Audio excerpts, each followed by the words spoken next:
बन के सुनो झनकार, ये दुनिया है काला बाजार के पैसा बोलता है, ये पैसा बोलता है।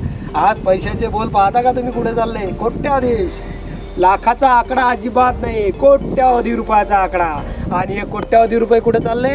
आले जनसामान्याच्या कामासाठी। खिशातून कोणाचे आले? जनसामान्याच्या खिशामधून। टॅक्स पे करता तुम्ही, तोच तो पैसा आहे।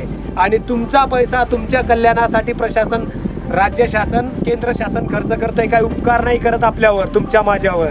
तेव्हा तो पैसा खर्च करत असताना जर नीट सुपरवाइज, पब्लिक सुपरवाइज ज्याला म्हणता येईल, जर तुम्ही पब्लिक सुपरवाइज नीट पद्धतीने केलं तर काम निश्चित स्वरूपात चांगल्या पद्धतीने होतील। पब्लिक सुपरवाइज करणं खूप महत्त्वाचं आहे, पब्लिकने जागा होणं खूप महत्त्वाचं आहे। पब्लिकने जागा होऊन त्यांच्या दारासमोरील रस्ता असो, नाली असो, नीट नेटक्या पद्धतीने करून घेणं गरजेचं आहे।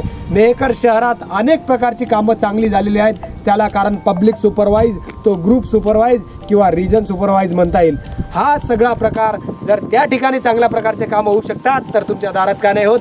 परंतु झोपलेली जनता, मरगळलेला स्वभाव, याला कोण जबाबदार? तुम्ही, आणि तुम्हीच जबाबदार। मित्रांनो, अजूनही वेळ गेलेली नाही, जागे व्हा, जागे व्हा। आणि मतदानाचा हक्क बजावताना नाराजी जी दर्शवता ती आता दर्शवा।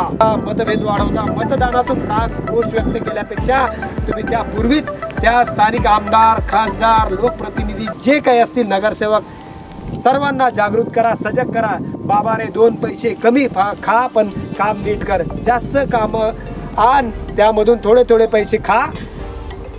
आज मराठीमध्ये म्हण आहे, जो तळ राखतो तो पाणी पिणारच, परंतु पाणी किती प्यायचं?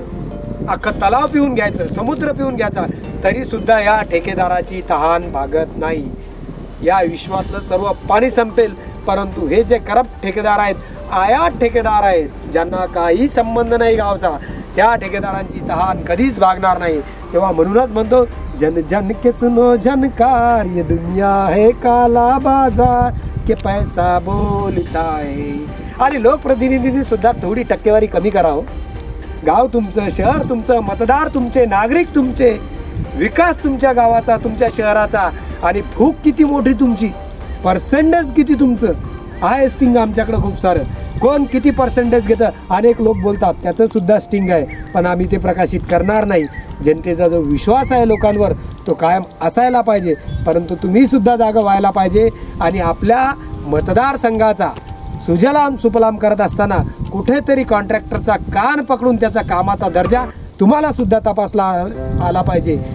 तो तपासायचा अधिकार केव्हा असेल? ज्या वेळेस तुम्ही प्रखर असाल आणि सबळ असाल, त्याच वेळेस।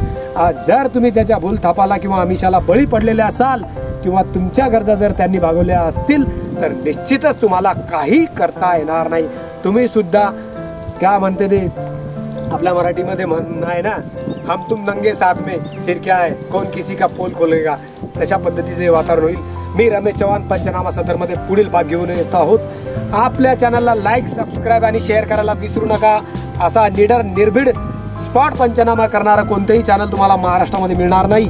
तेव्हा आपल्या चॅनलला लाईक, सबस्क्राईब आणि शेअर निश्चित करा। जास्तीत जास्त लोकांपर्यंत आपला व्हिडिओ चॅनलचा कसा जाईल याचा अभ्यास करून त्याला शेअर करण्याचा प्रयत्न करा।